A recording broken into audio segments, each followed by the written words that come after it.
off-season mango production dito sa Mindanao, malaki ang kita at paano ito gawin. Magandang araw mga manggaranon. Ang mangga ay isang export na prutas at marami na mga mango farmers at contractors ay kumita na malaking pera dahil sa mango production. Ang sekreto, magpabunga sa panahon ng off-season o hindi natural na pagbunga ng mangga. Ang pagbabunga ng mangga during off-season ay magbibigay ng malaking presyo na minsan ay aabot ng 100 pesos kada kilo ng farm gate price. Ito ay mangyari kapag ang harvest mo ay from August to February. Ngunit, paano magpabunga ng mangga during off-season o hindi panahon ng natural na pagbunga ng mangga? Ngayong araw, ang pag-usapan natin ang mga hakbang at gawain kasi medyo magastos ang pagpabunga ng mangga during off-season. So, isahan na po natin kung ano ang mga gagawin. Sa inyong mga barangay na ay mga parpulin na mga nagpataka ng taon, amoy mga lapon-pon anak. Okay, ito yung ginagamit natin. Paklo Butrasol. Ito ang gagamitin na i-apply sa mangga 3 to 5 months bago mag-induce. So bago tayo magpabulaklak, applyan po natin ng Paklo Butrasol 4 ml per liter. So meron pong dosage dito. So ito na ang susundin natin. So yun na sila, nag-apply na po ng Paklo Butrasol.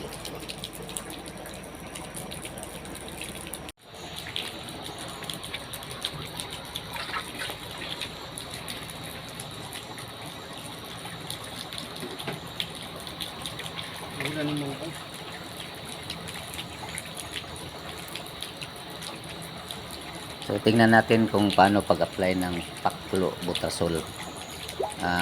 Magbutas lang po tayo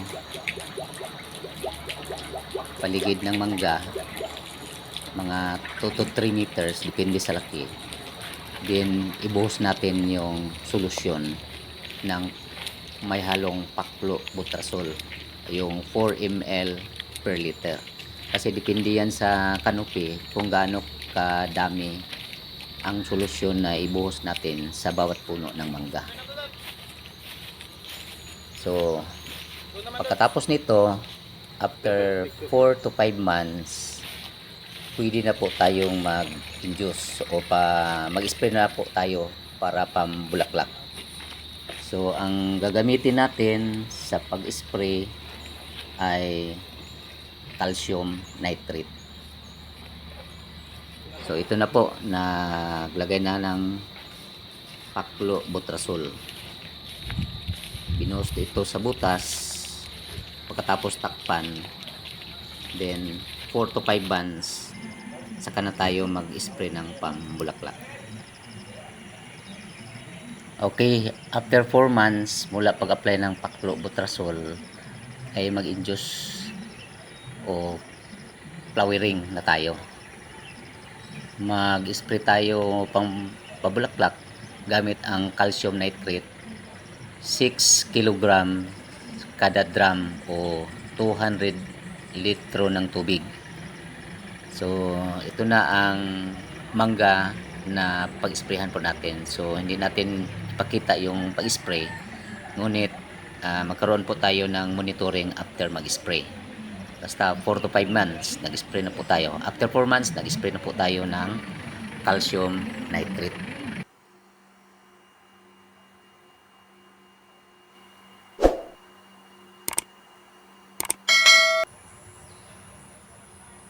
Bago ko makalimutan, kung bago ka sa aking channel, pwede po bang paki-subscribe o at saka like and share para naman malaman ng iba ang video ito.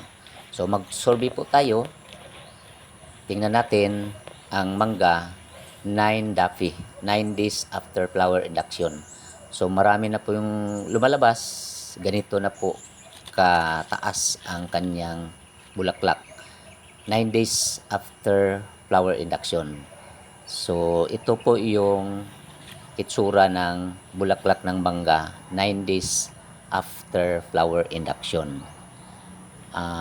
Kailangan ng close monitoring ng ating mangga, baka mirong presensya ng mga peste gaya ng Mingo Hoppers.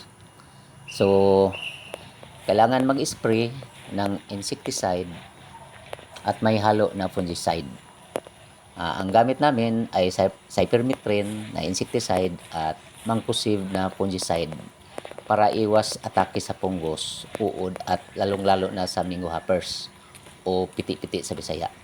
So maraming maaring gamitin na insecticide gaya ng lambda cyhalothrin. Yung cypermethrin kasi mas mura at saka hindi pa gaanong delikado ang manggang ito at saka hindi pa immune yung mga peste.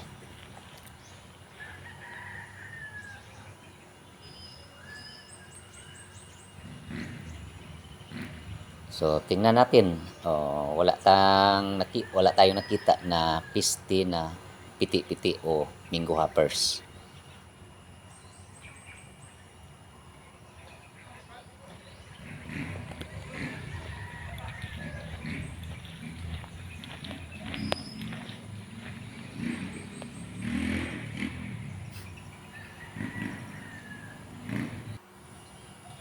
So tingnan natin ang mangga, balikan natin from 9 dapi to 15 dapi para mamonitor natin kung ano ang kalagayan ng mangga.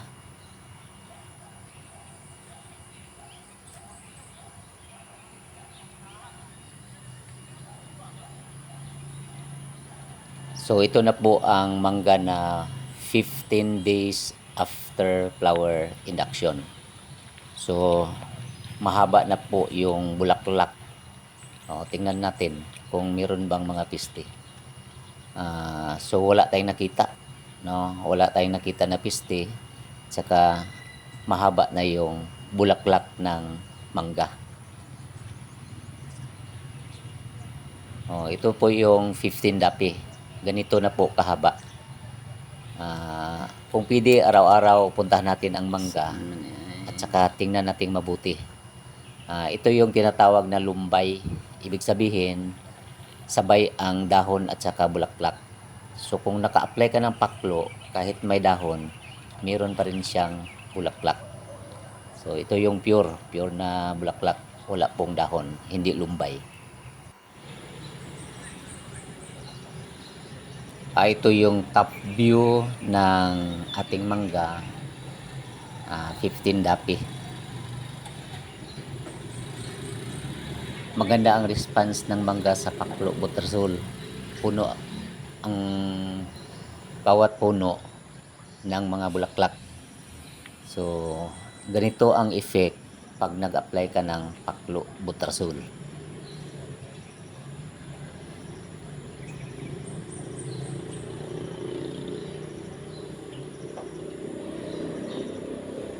Tingnan mo, sobrang daming bulaklak.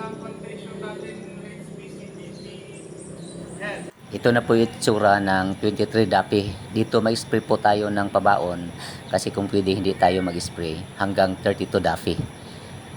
Ang ginamit namin ay pinaghalo ng silicone para sa protection sa thrips, cartap protection para sa uod at Mingo Hoppers, Amistar systemic fungicide at Funguran OH protection para sa blight at anthracnose na maaring makasira sa bulaklak ng mangga. 29 dapi tayo guys. Sabi ko hindi dapat mag-spray pero grabe ang ulan, araw-araw ang ulan kaya nag-spray po tayo ng fungicide para po masave yung mangga. Kunti lang po yung dosage, medyo hindi ganong matapang. Kailangan talaga mag-spray pag palaging ulan upang magkaroon ng proteksyon ang bulaklak ng mangga.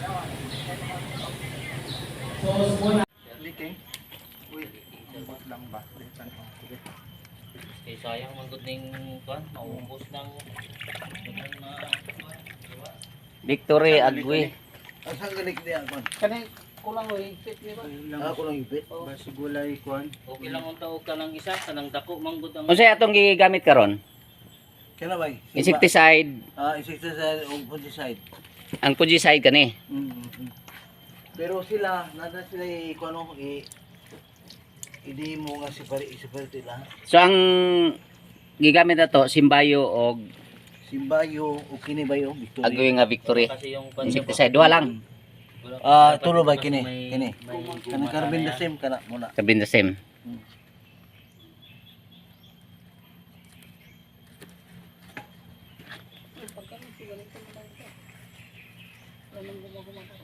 Yan.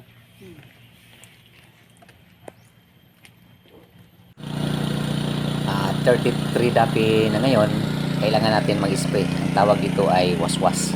So yung nabanggit kanina, yun ang ginagamit natin na mga chemicals. Kailangan kasi para may protection ang mangga natin. At saka i-monitor natin kung ano ang itsura ng 33 dapi na mangga. Oh, may sulod man.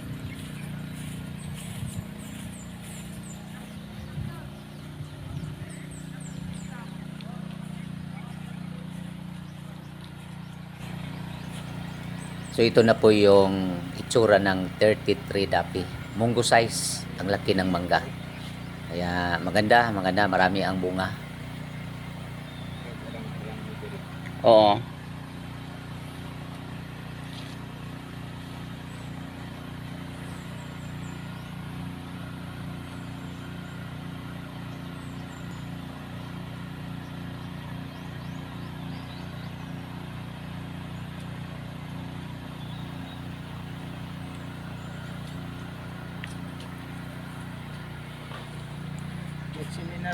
After 47 dapi, mag-spray po tayo ng insecticide at saka fungicide.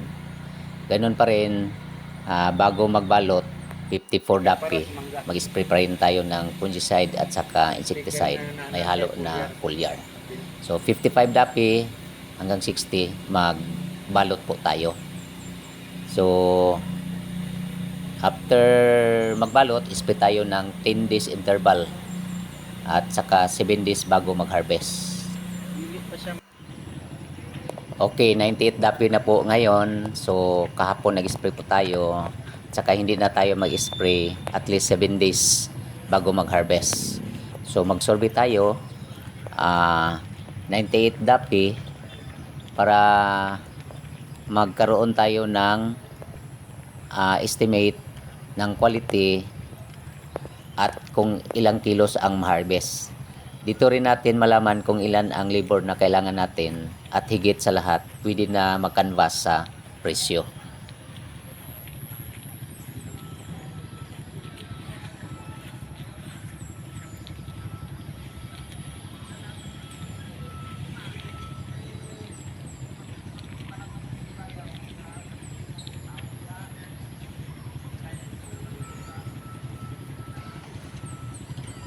So marami na pong bunga, makikita natin sa balot.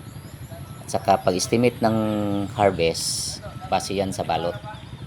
Kasi ang computation po dyan, divide by 5. Yun na ang estimate natin. So kung magbalot tayo ng 10,000, kulang-kulang 2,000 yung ma-harvest.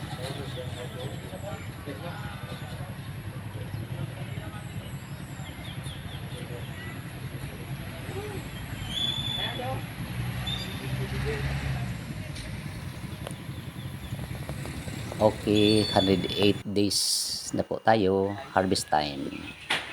Ang arawan ng libor ay 450 pesos. Libre ng 2 snacks at saka tanghalian. Pagka-harvest, dalhin kagad ang mangga sa sorting area. Sabayan natin sa sorting area at makita ang kanilang ginagawa. Ang buying ay may maraming kondisyon. Ang pinipili namin ay all-in. Ibig sabihin, alisin mo lamang ang mga may damage at maliliit. So yun na ang buying price. Parehas lahat. Medyo hindi mataas ang presyo ngayon at 35 pesos lang per kilo dahil ngayon ay buwan ng Mayo.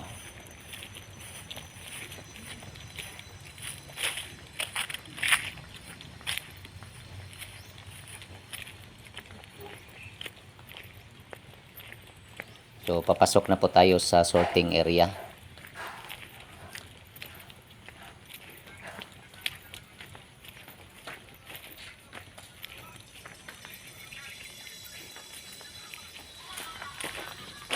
Okay, ito yung sorting area. Pinipili, inaalis yung mga maliliit at saka may damage. Sana marami kayong natutunan sa aking vlog. Thank you.